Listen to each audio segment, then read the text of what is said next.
yung ginawa kay Pangulong Duterte ay illegal.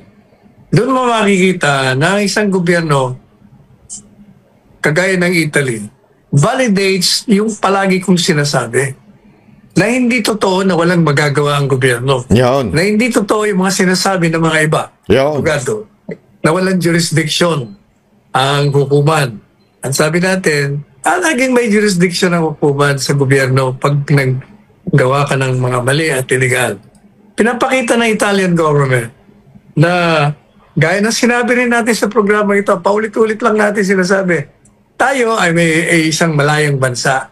Meron tayong soberentiya at meron tayong malusog na sistema legal. Kaya hindi po pwede na gagawa ang isang dayuhan, papasok dito ng sapilitan na dudukutin ng isang mamamayan at ito namang pamalaan ay tinutulungan pa. O kaya tingnan mo itong ginawa ng Italian government. Merong isang akusado dyan sa ICC. Dinala ng ICC sa kanila. Ang sabi ng Italian government, hindi, balik mo sa amin yan. Kasi may mali sa pagka-aresto yan. Hindi nasunod yung aming batas dito. Hindi nyo pinaalam ang Italian ang government o ang presidente. Kaya ang ginawa nila, pumunta sila sa Hague. Kinuha nila uli. Walang magawa ang ICC. Talagang walang magagawa ICC. Grabe, no? Kinuha uli. Dahil na, eto, sasabihin nitong ni Claire Castro na wala tayong gagawin dyan kasi we are no longer part of the ICC. Pero dinala nyo sa ICC. Gunggong, no? Simple logic, Simple logic. Sasabihin nyo, we are no longer part of the ICC, so kung ano man ang maging desisyon ng Supreme Court, we will not get PRRD. Yun ang sinasabi nila, di ba? Dahil wala daw tayo sa jurisdiction ng ICC. Pero binigay nyo sa ICC, anong katarantaduhan yun? Yung logic mo, pantanga. Hindi, walang biro, Claire Castro, yung logic mo, pantanga. Kaya kabulastugan yung sinasabing walang magagawa ang gobyerno. Malaya ka, malakas ka, isa kang may sariling soberentiya, kaya hindi po pwedeng walang magagawa. Kung gusto, kayang gawin. Kaya maganda ko yung ibinigay na halimbawa. Ibig sabihin, ano sabi ng Italian government? Hindi Diyos yung ICC. Kami may sarili kaming kalayaan, may sarili kaming soberentiya. Kaya kailangan ibalik o binalik. Kinuha. Aeroplano nila, kinuha sa walang nagawa ang ICC. O, hindi po ba? Kaya yan ang dapat na gawin ng gobyerno. At natutuwa naman tayo, alam niyo yung abogado, yung lead counsel na si Attorney Nicholas Kaufman, binabasa ko yung mga sinasabi niya. Parang ako nagsasalita Ayun. Kasi kung ano di ba yun din sinabi ko, parang si Panelo yung abogado na nagsalita. Tama nga naman Pareho sila ng logic di ba? sinasabi natin dito, mula sa pulpa.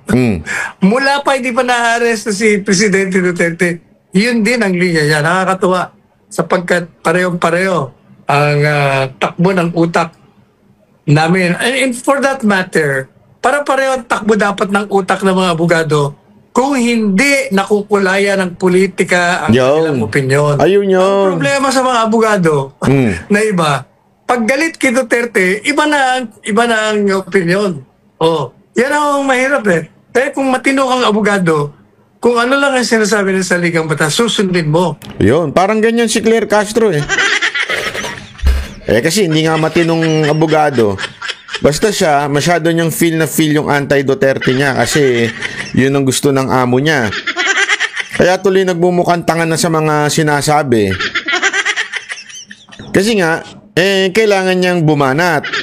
Kasama siguro sa job description niya yung banatan ng mga Duterte. Actually, baka yun lang ang kanyang job description. Kasi hindi naman niya nagagawa yung ibang job description ng tunay na spokesperson o kaya yung press secretary. Siya ho, talagang yung mga sinasabi niya ay tila iisa lang ang tema, which is banata ng mga Duterte, idiin ng mga Duterte. Di ba? Ganun ganun yung ewan ko kung yung ba yung kanyang utos o misyon sa buhay.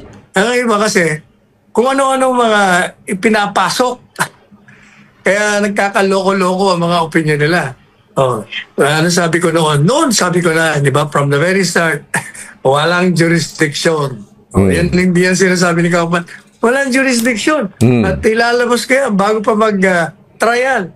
At sabi niya, kung patas lang itong hukuman ito, i-release kagad yan si Presidente Duterte. Ano pa sinabi niya? Sa akin yung narinig Ano sabi ko? Kasi sabi ng ICC, hindi, may jurisdiction pa kami. Kasi nung umalis kayo, nakaumpisa na kami ng investigasyon. Ano sabi ko sa inyo? Noong paulit-ulit ko na sinasabi, wala pang mga kaso. Nung ako'y tagapagsalita pa lang, sinabi ko na yan, ang investigasyon na ginawa nyo ay hindi yung investigasyon na nakatakda dyan sa inyo.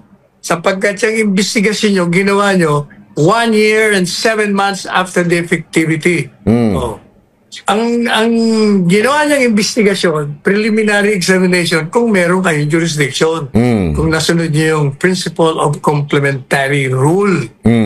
Pero yung investigasyon talaga, dahil si Fatu Bensouda, humingi ng permiso noong September lamang ng 2021. That's 1 year and 7 months after na pumalas tayo. At yung pong pagkalas, hindi ako rin yun. Ako nag-recommenda doon. Kasi nga, hindi ba sabi ni Presidente, wala kayong jurisdiction sa akin.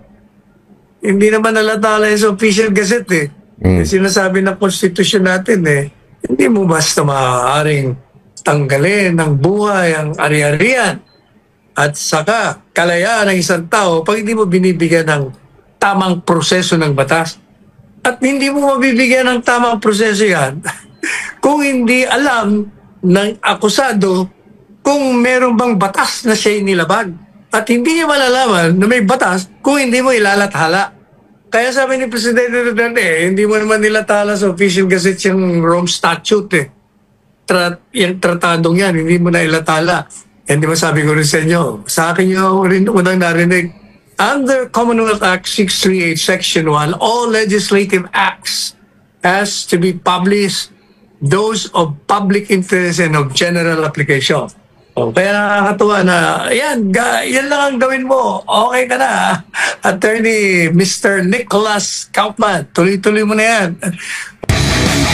Ayun, ang ganda ng punto ni Panelo doon, diba? Kung hindi nalathala, yung batas na yon ay hindi ma-implement. Kasama ho yan sa ating batas sa Pilipinas. Sabi niya nga, mukhang ganun ang parang sinasuggest niya doon kay Attorney Kaufman, di ba, na gamitin yon para sa argumento na no jurisdiction ang ICC.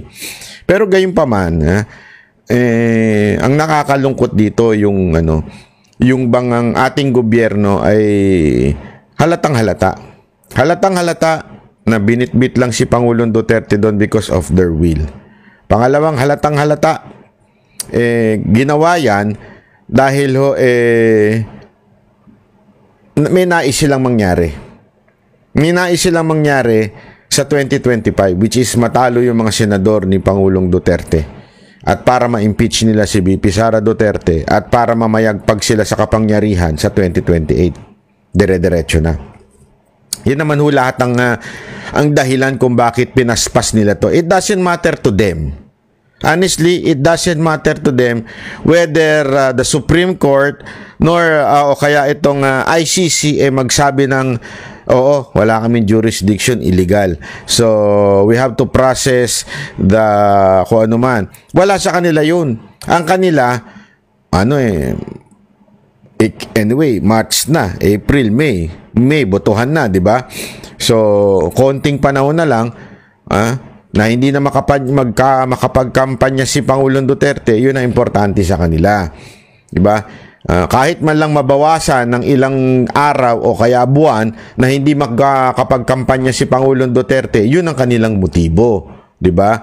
Hindi na importante sa kanila whether legal or illegal ang ginagawa nila kasi ang alam naman nila, kami ang batas.